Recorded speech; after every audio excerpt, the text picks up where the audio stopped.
한국인의 교육열은 유별난 데가 있습니다.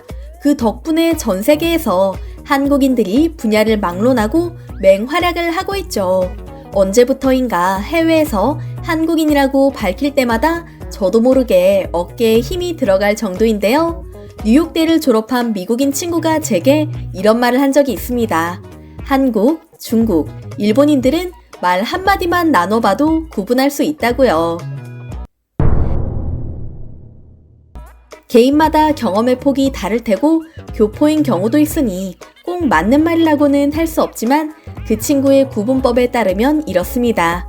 일단 한국인들은 뭔가 먹을 때 한국인인 게 가장 많이 티가 난다고 합니다. 일본인들은 서양인처럼 뭔가를 혼자 먹는 것에 익숙하며 바로 옆에 누군가 앉아있더라도 자신이 먹고 있는 과자나 음식을 권하지 않지만 한국인들은 손에 들고 있는 음식을 서슴없이 권할 뿐더러 나눠 먹는 것에 익숙하다는 거죠. 상대가 거절할 경우 이거 맛있는데 하며 못내 아쉬워하는 것도 정있는 한국인이고요. 또한 강의실에서는 그다지 튀지 않는 편이지만 교수님의 질문에 가장 영민하고 충실한 답변을 하는 것도 한국인이라고 하는데요. 제 친구가 졸업할 때 학점 4.0 만점으로 뉴욕대 인문대학의 수석을 차지해 졸업생 대표로 연설을 한 것도 다름 아닌 한국인이었다고 합니다. 뉴욕대만이 아닙니다. 옥스퍼드, 하버드 등 세계 유수의 명문대 졸업식에서 졸업생 대표로 연단에 선 한국인은 수없이 많습니다. 비교적 짧은 이민 역사와 폐허가 된 땅에서 급속도로 경제 발전을 이룬 한국의 과거를 떠올려보면 놀라울 정도로요. 그러나 전쟁 후 배골던 시절에도 배워야 산다라며 자식 교육에 열성이던 한국의 부모님들을 생각하면 현 상황이 이해가 되기도 합니다. 실제로 부모님이 이민 서류 사기를 당해 불법 체류 신분으로 청소년기를 보냈지만 하버드대와 스탠퍼드 의대에 동시에 합격했으며 하버드 졸업생 대표였던 박진규 씨의 삶은 한국인의 성실함, 현명함, 겸손함과 같은 미덕을 여지없이 보여줍니다. 그 누구도 혼자서는 이 자리에 오지 못했을 것이라며 졸업생들을 향해 우리의 재능으로 다른 사람들에게 무엇을 해줄 것인가를 고민해야 한다고 말한 그의 졸업 연설은 많은 이들에게 본보기가 되었죠. 이처럼 세계적인 명문 대학에서도 최고라고 평가받는 한국인의 교육열은 남다른 데가 있는데요. 최근 일본에서 이슈가 되고 있는 칼럼 내용이 있습니다. 저학력 국가 일본의 대학 진학률은 한국의 3분의 2, 왜 이렇게 낮을까인데요. 2020년 한국의 대학 진학률은 95%, 미국은 88%인 반면에 일본은 54%에 불과하다는 점을 꼬집은 칼럼이었죠. 대학 진학률이 높은 것이 무조건 좋다는 이야기는 아닙니다. 분야에 따라 대학에 갈 필요조차 없는 경우도 있으니까요. 그러나 우리나라의 전반적인 교육 수준은 다른 선진국과 비교해도 월등히 높습니다. 전 세계 만 13세 학생을 대상으로 수학, 과학, 학업 성취도를 비교 분석하는 팀스 결과를 봐도 그렇습니다. 싱가포르에 이어 전 세계 2위인 한국은 벌써 10년 넘게 상위권을 유지 중이거든요. 예전에 한 방송 프로그램에서 미국 하버드 대학생 2명을 초청해 강남 대치동의 학원가를 방문한 적이 있었는데요. 고3 학생들과 수학 문제를 푸는 대결을 하는 장면이 있습니다. 하버드대 4학년인 두 사람은 처음에는 무척 자신만만한 태도를 보입니다. 이곳의 수학 실력이 어느 정도인지 궁금하다라며 의기양양하게 교실로 들어가죠. 그런데 칠판에 쓱쓱 문제를 적는 한국 고등학생을 보는 이들의 표정이 미묘해집니다. 심지어 본격적으로 문제를 풀기 전 열띤 토론도 하고요. 이에 비해 한국 학생들은 여유로운 얼굴이죠. 칠판 앞에 서봤지만 두 사람이 힘을 합해도 문제를 푸는 건 쉽지 않습니다. 썼다 지우기를 반복하며 헛웃음만 흘리는 하버드 대학생들. 한참 후에야 문제를 풀며 환호성을 지르는 두 사람 너머로 씩 웃는 고등학생들이 보입니다. 하버드 대학생 다음으로 칠판에 선 한국 남학생은 그야말로 막힘없이 술술 문제를 풀어나가는데요. 문제를 푸는 속도와 방식을 지켜보던 하버드 대학생들은 기절할 듯 놀라고 맙니다. 고등학생이라고 하기에는 너무 수준이 높았기 때문인데요. 쉬운 문제에 속했다고 말하는 학생들의 말에 그들은 또 한 번 경악하고 말았죠.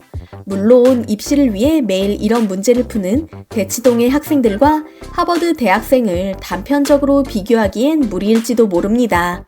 한국 학생들이 이런 부분에는 최적화되어 있기도 하고요. 그러나 기초 학력에 있어서만큼은 한국 학생들이 수준이 높다는 사실은 그 누구도 부정할 수 없을 것 같습니다. 아무튼 한국과 달리 일본은 대학과 같은 고등교육기관 진학은 물론이고 기본적인 학구열마저 처참한 상태입니다. 10대 후반에서 20대 중반의 청년들이 아무것도 하지 않은 채 아르바이트를 전전하며 기본적인 생활만 유지하고 있는 상황이죠. 고등학교 졸업마저 간신히 했다는 청년들마저 있습니다. 한국도 취업난이 심각하긴 하지만 한국과 다른 점이라면 일본 청년들은 스스로 취업을 포기한다는 것입니다. 니트족이라고 불리는 이들은 1990년대부터 일본에서 문제가 됐으니 일본 사회가 무려 30여 년간 같은 문제를 해결하지 못하고 난항을 겪고 있는 것입니다. 해당 칼럼을 쓴 히토스바시 대학 노구치 유키오 명예교수는 일본 젊은이들이 대학 진학을 포기하는 이유를 다음과 같이 설명합니다. 첫째, 지나치게 비싼 학비 때문이라고 합니다. 문부 과학성 자료에 따르면 대학 4년 동안 국립대 학비는 243만엔, 사립대 인문계는 약 400만엔, 자연계는 약 542만엔, 의치계는 2,400만엔에 달한다고 하는데요. 학비를 다 갚고 나면 실질적 소득을 얻기까지 일본 기업의 연봉 자체가 낮기 때문에 너무 오랜 시간이 걸린다는 것이죠. 또한 대학을 졸업해도 보상이 적다는 점도 영향을 미친다고 합니다. 일본에서 대학원을 졸업한 후 받는 초봉은 306만엔에 불과하다고 하는데요. 미국과 비교하면 5분의 1 이하, 한국과 비교해도 큰 차이가 나죠. 전문성이 없는 고등학교 졸업생은 대부분 아르바이트나 비정규직을 전전한다고 하는데요. 이들의 경우 운 좋게 도쿄에서 기업의 사무직으로 일하더라도 월급은 실수령의 20만엔 이하라고 합니다. 노구치 교수는 이런 현상에는 일본인들의 성향도 한몫한다고 해석합니다.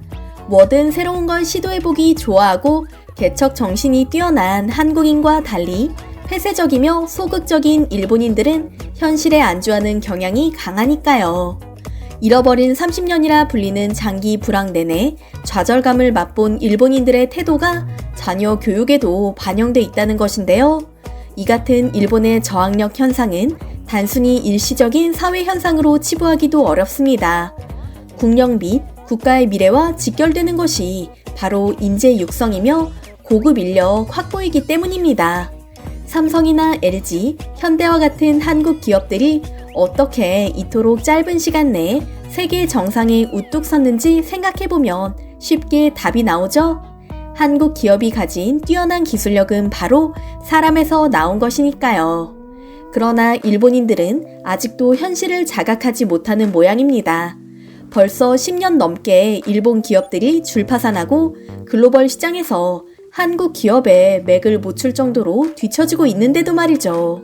그러나 일본의 대학 진학률이 한국의 3분의 2에 불과하다라는 말이 기분 나빴는지 댓글을 살펴보면 온통 열등감으로 가득한 일본인들 뿐인데요. 한국과 일본의 수준을 비교하다니 말도 안 된다는 무지성 댓글이 많은 가운데 몇몇 일본인은 따끔하게 현실을 비판하기도 합니다. 그들은 하나같이 한국인의 고속 성장을 한 이유와 국제사회에서 일본보다 앞서 나간 배경에는 학구열과 교육열이 있었다는 것을 지적하고 있고요. 이처럼 놀라운 한국인의 교육열은 어제 오늘만의 일이 아닙니다. 1866년 병인양요 때 강화도를 점령한 프랑스군은 강화도 외교장각에서 6,000권의 책이 있고 하물며 농촌의 평민들조차 자식 교육에 열성이라는 점을 알고 나서 상부에 이런 보고서를 올렸다고 합니다.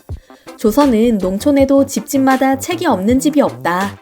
또한 글을 모르는 사람을 멸시할 정도로 배움을 중요시한다. 프랑스의 현실을 생각하면 자존심이 상할 정도다라고요. 앞으로 대한민국의 인재들이 그려갈 미래는 어떨까요? 오늘도 함께 해주신 분들께 감사드리며 영상을 마치겠습니다.